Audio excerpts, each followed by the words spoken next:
Dolby Atmos is that new surround sound format that just came to commercial theaters a couple of years ago, but now it's available for home theaters.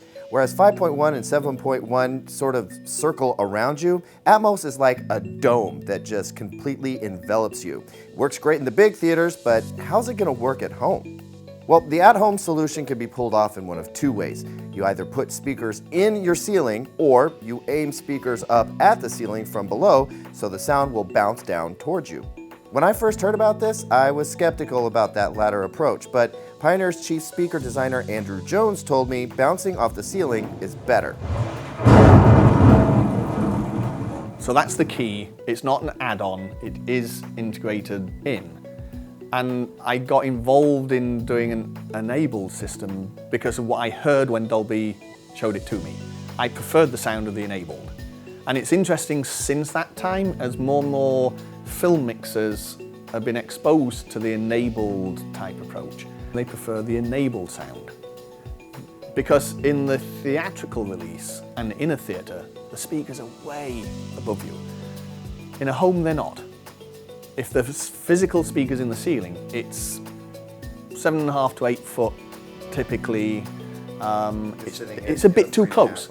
Yeah, and as you move around your listen locations, you're getting closer to one speaker than the other, the image is shifting, you're aware of a physical speaker coming from up there.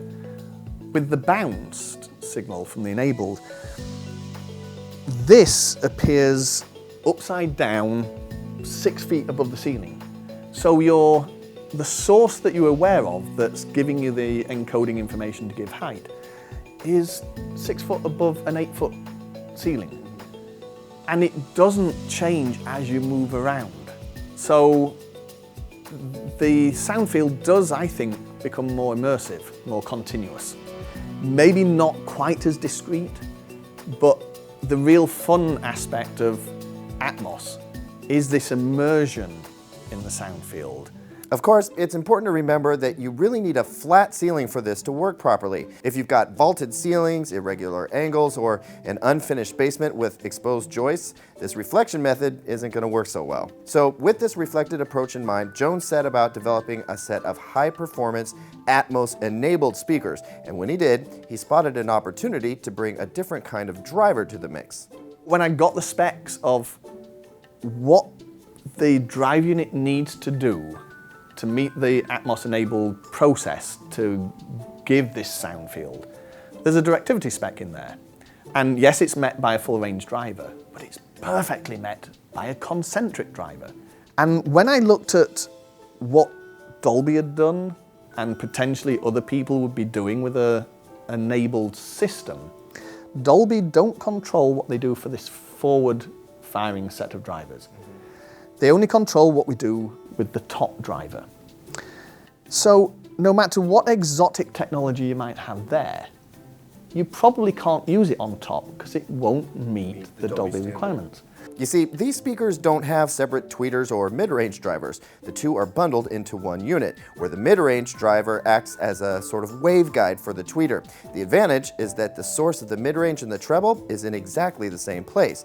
And that kind of controlled directivity is exactly what you need for Atmos. Now, the whole point of Atmos, as we know, is it's giving us height information. The ear can detect height. So it can detect that some of the sounds are coming from here and some of the sounds are coming from there. So you get a lack of believability to a small degree by splitting the drivers. Now you've got another problem. You've got a crossover trying to integrate those drivers together.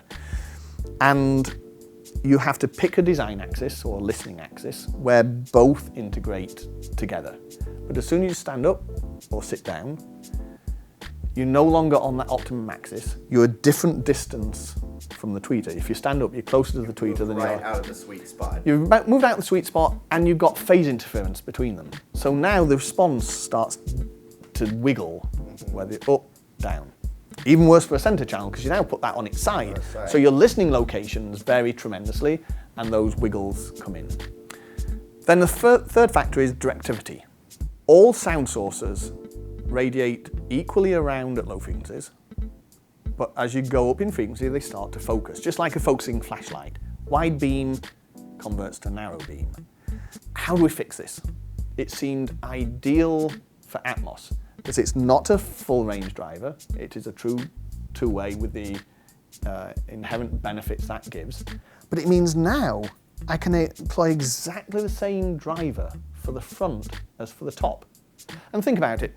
A stereo system, you don't use one speaker for one channel, something totally different for the other. Right, you want a voice match. You want a voice match, everything must be identical between left and right. Now, as you expand to a full surround sound system, ideally you want to do the same thing. I know we've got into a habit of cheap, small surround speakers and then concentrate on the fronts as being the main ones. But in reality, that's a compromise. The real way to do surround sound is 5 or 7 identical speakers and not even a separate subwoofer. Ideally, everything should be full range. The more you split it up and change it, the less enveloping the sound field will be. So if we take that philosophy and extend it to Atmos, my thought was, if I have exactly the same driver facing up as a facing front, then I extend that homogeneity of sound field into the overhead field as well as the field around us. What's more, Andrew Jones pulled off this cool trick where the bass frequencies in the Atmos channel get routed to the bass drivers on the front of the speaker. And that's okay because bass is non-directional, and that lightens the load on the Atmos speaker for a cleaner sound. Put all these speakers together with Pioneer's flagship Elite receiver, calibrate the system, and wow, it really works. The dome of sound effect that I've always wanted to hear at home is closer than ever before and noticeably superior to conventional 5.1 surround. Right now, demo material is scarce, but even 5.1 movies or music sound better with Dolby surround processing. We're really impressed with what Jones has done here, and you can learn more in our full review.